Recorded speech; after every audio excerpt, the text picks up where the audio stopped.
Livre para todos os públicos.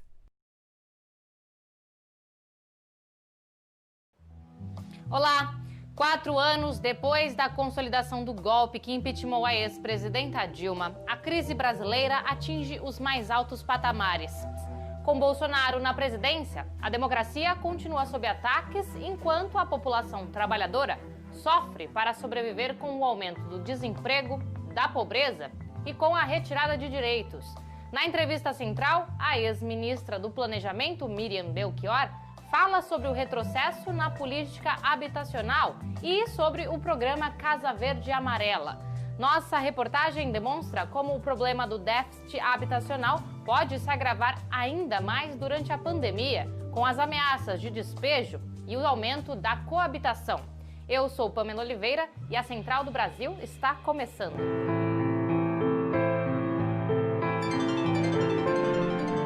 Central do Brasil.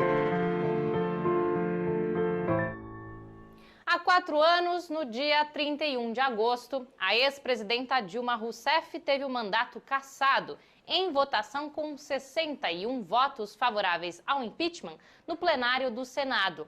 Michel Temer assumiu a presidência, emplacou a reforma trabalhista e criou o limite para os investimentos em saúde e educação. Uma política de austeridade que torna a crise sanitária enfrentada hoje ainda mais caótica e brutal para a população. Vamos acompanhar a reportagem de Camila Piacese.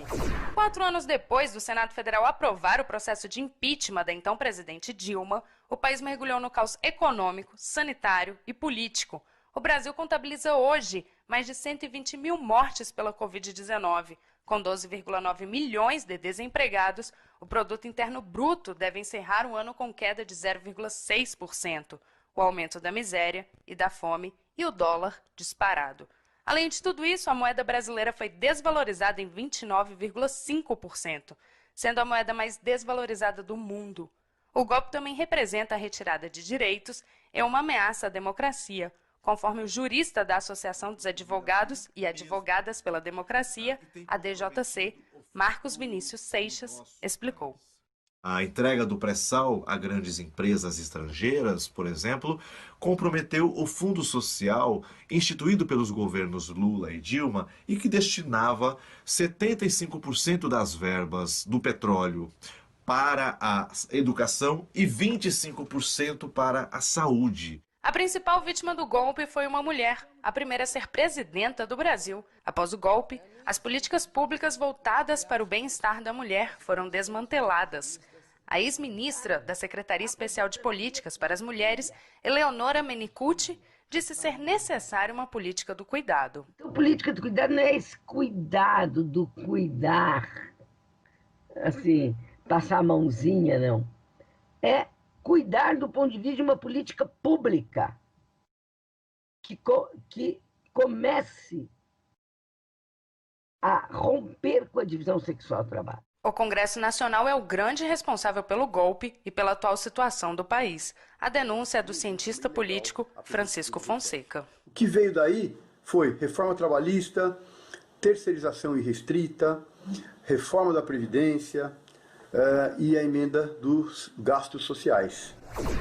Com a eleição de Bolsonaro, os ataques à democracia têm crescido e podem ser percebidos no dossiê sobre ativistas antifascistas, nos ataques antidemocráticos ao Supremo Tribunal Federal, em tentativas de censura da imprensa e também no negacionismo científico, que prejudica o meio ambiente e a saúde da população.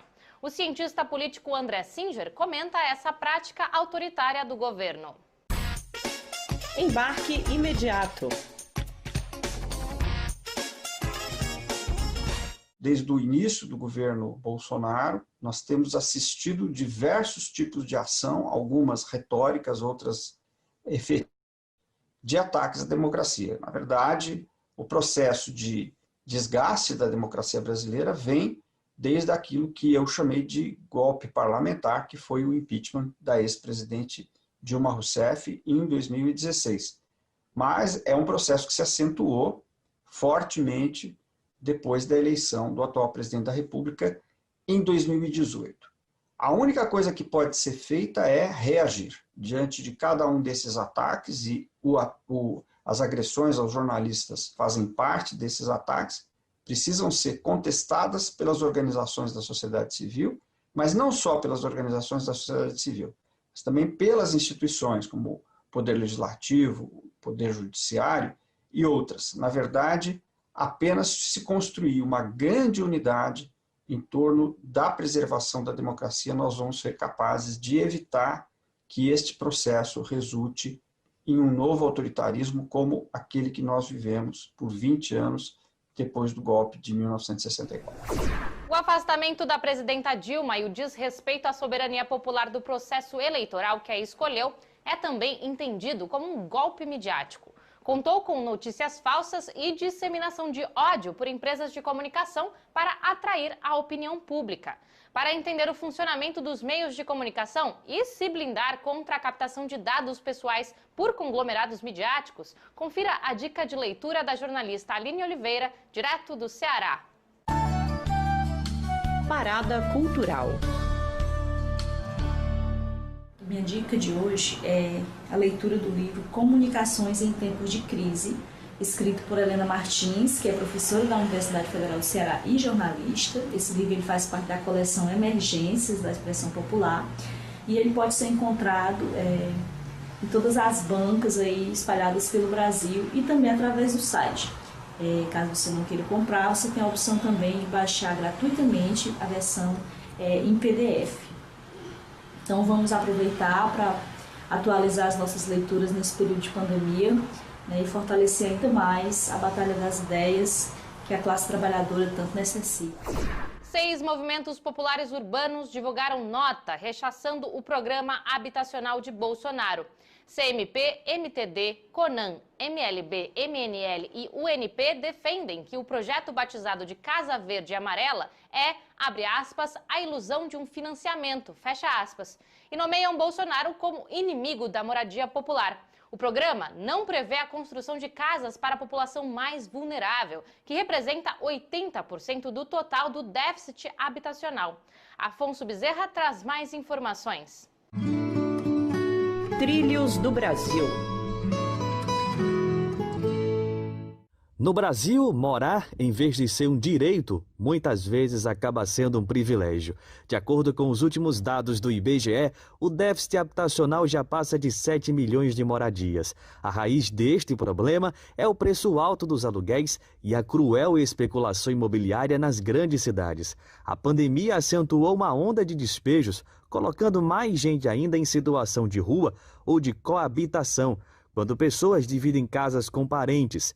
O impacto destes elementos econômicos são decisivos para o déficit habitacional, como explica o professor Nabil Bonduque. E o que a gente percebe é que aumentou muito no déficit aquele componente chamado ônus excessivo de aluguel, né? Ou seja, as pessoas não estão conseguindo pagar os aluguéis estão comprometendo uma parcela muito grande da renda. Nabil ainda explica os efeitos da especulação com a terra na formação do déficit habitacional. A especulação com a terra, ela torna esse mercado um mercado também, vamos assim, inacessível para a população de baixa renda, uma vez que os instrumentos que existem hoje, inclusive na nossa Constituição, no Estatuto da Cidade, como o combate a terrenos e imóveis ociosos subutilizados, eles não são efetivamente utilizados pelos municípios. A coordenadora nacional do MTST, Isadora Brito, também analisa os efeitos da política ultraliberal em vigor, que interrompeu programas de acesso à moradia. A política pública de moradia hoje não existe, né? O Minha Casa Minha Vida acabou, o programa aí, Minha Casa Verde e Amarela é o sepultamento do Minha Casa Minha Vida a entidades, então hoje não há um fomento à política pública de moradia nem no âmbito nacional.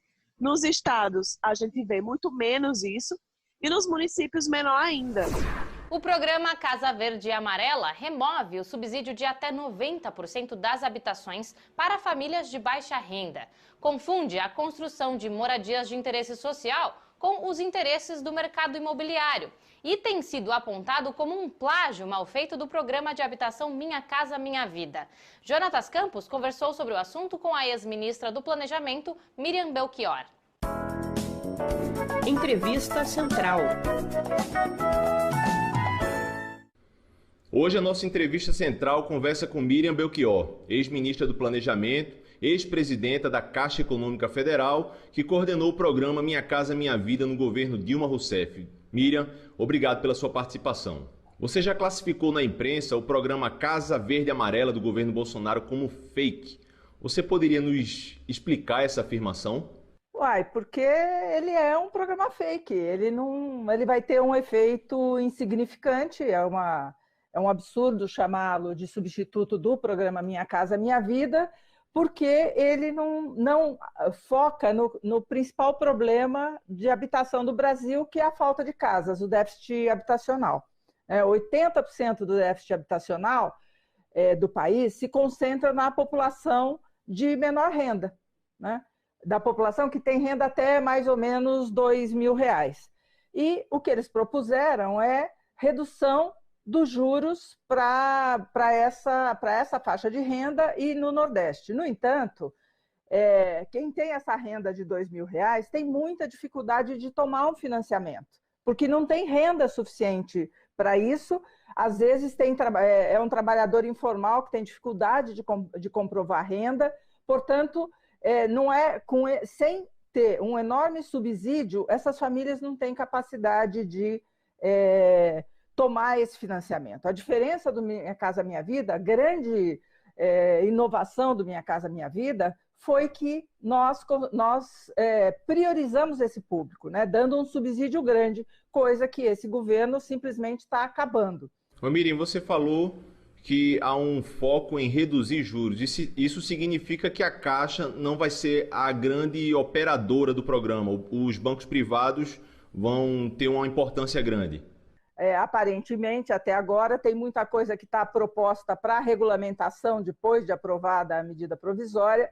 Então, a gente não tem como ainda avaliar a extensão das medidas que estão sendo tomadas. Mas, de qualquer forma, eu acho que é importante dizer, né? Eles estão continuando com os recursos do Fundo de Garantia e disseram que estão aumentando. Com isso, vai ser possível contratar mais 350 mil casas em 4 anos, ou seja, 100 mil a mais por ano. É absolutamente insignificante, mas isso é financiamento e para rendas maiores.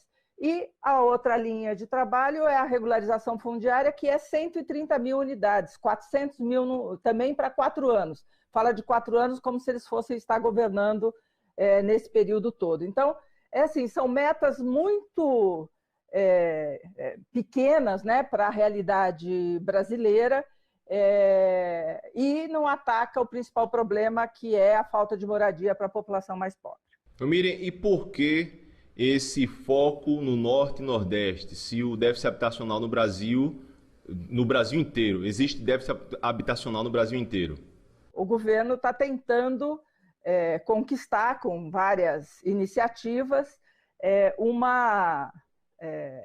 apoio maior. É a região que sempre mais o rejeitou, onde ele teve menos voto, que mais o rejeita. Ele está tentando construir alguma relação aí com a região. Lembrar que é fake, inclusive por isso, porque a região Nordeste, a renda é menor. Portanto, não adianta reduzir o número de famílias com renda menor, é ainda maior. Então, não adianta reduzir o juro, porque não vai atender essa população, ela não tem renda para comprar. Então, se eu tenho uma pessoa com uma renda de R$ 1.800, ela tem condição, tem uma família, marido, mulher, filho, ela tem condição de pagar uma prestação de R$ 600, R$ 700? Não tem condição. Dificilmente ela tem condição de, como eu já disse, de comprovar a renda. O que dá para dizer com certeza é que esse projeto é um projeto fake, não tem impacto algum no problema habitacional do país e não vai, e especialmente para a população mais pobre, não vai poder ter acesso à casa própria como Minha Casa Minha Vida permitia. A Central do Brasil está terminando. No QR Code que aparece aí na sua tela, você encontra todos os nossos conteúdos. E também pode falar com a gente pelo WhatsApp. Anota aí, DDD 11 93081 3336. Até amanhã.